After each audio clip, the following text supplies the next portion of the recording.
Amendment Bill number 2, second reading. The Honourable John Carter. Speaker, I move that the Education Amendment Bill number 2 be now read a second time. It is an excellent speech. It just gets better and better. Of course, everything with the National Party gets better and better. The bill introduces legislation that will enable the establishment of secondary, tertiary programs for students enrolled in school. The bill will reduce the compliance burden on what are described as limited attendance centres by accepting them from early childhood education licensing standards. The bill will protect the sustainability of New Zealand's export education sector by changing the refund provisions for international students enrolled in private training establishments. Amendments in the bill will improve the law affecting private schools in response to the Law Commission's 2009 report, Private Schools and the Law.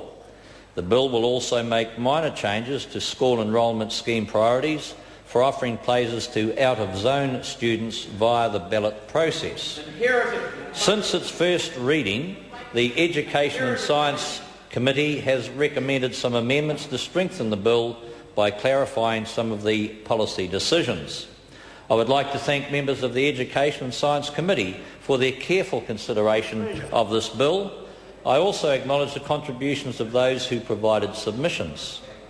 I am particularly pleased that the committee adopted the changes proposed to the legislation affecting the New Zealand Teachers' Council.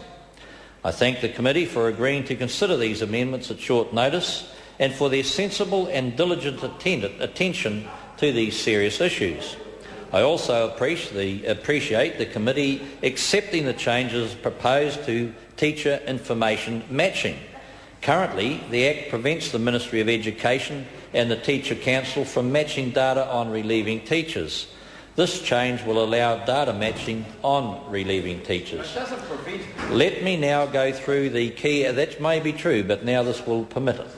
Let me now go through the key elements of the changes to the bill recommended by the committee. The bill has been amended to make it clear that industry training organisations cannot directly provide secondary or tertiary education, but may still be involved with the arrangement of tertiary courses and work experience as part of secondary tertiary programs. A change has been made to refund provisions for international students, to require a private training establishment to hold and trust any payments made by a foreign student enrolled in a course under 3 months.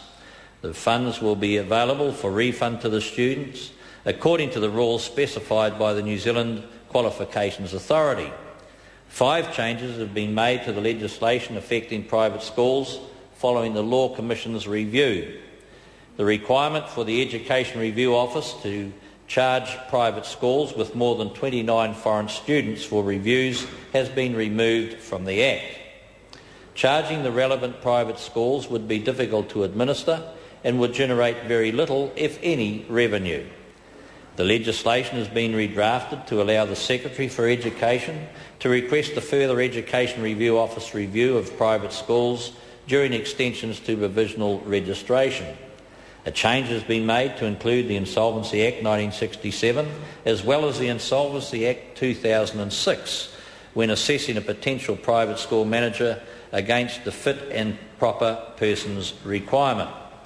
The bill has been amended to ensure that if the Secretary finds grounds to suspend a private school's registration, the Secretary must also impose conditions to allow the school the chance to lift the suspension before considering deregistration. 2 other minor technical amendments have been made to this part of the bill which clarify the role of the Secretary when suspending a private school's registration. The bill, which looks after creches at centres like gyms and shopping centres that look after children on a very temporary basis, into line with provisions like Sunday schools, exempts them from ECE regulations that require education plans, qualified teachers, ratio and space rules. The Select Committee amended the bill to allow those limited attendance centres that look after the children of employees to also be exempt from the ECE regulations. They will continue to be subject to arrangements with the operators of the facility, local government and other legislative requirements to ensure the safety and welfare of the children, while recognising that parents have the responsibility to make sensible decisions for minding their children. During select committee stages, the committee were asked to consider including some further amendments regarding the New Zealand Teachers' Council.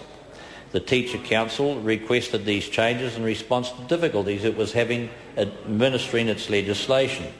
The Teacher Council has has processes in place to help teachers with competency issues to improve.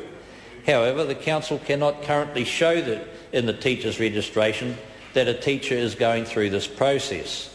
The bill has been amended to allow the Teachers' Council to annotate the teacher's registration to indicate when a teacher has conditions imposed on their practising certificate due to incompetence. This will decrease the risk that schools could unknowingly employ a teacher with issues around their competence. A further change will correct an anomaly in the legislation that currently prevents appropriate action being taken in certain competency or conduct issues. Cases involving possible serious misconduct by a teacher mostly result from a mandatory report submitted by a school or a teacher, but some result from a complaint. To ensure that children and members of the public are not put at risk, it is often appropriate that a teacher is suspended until an investigation has been carried out. However, the legislation currently allows for an interim suspension of a teacher only following a complaint.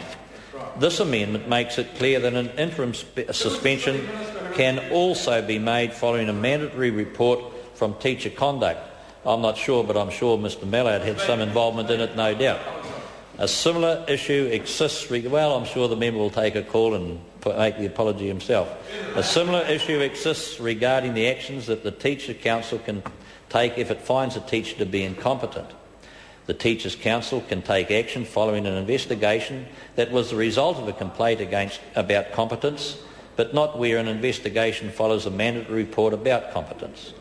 The bill amends the Education Act to make it clear that the Teacher Council may take action following a mandatory report or a complaint about teacher competence. This will help to ensure that children are safe and will help to maintain and improve the quality of teachers in our schools.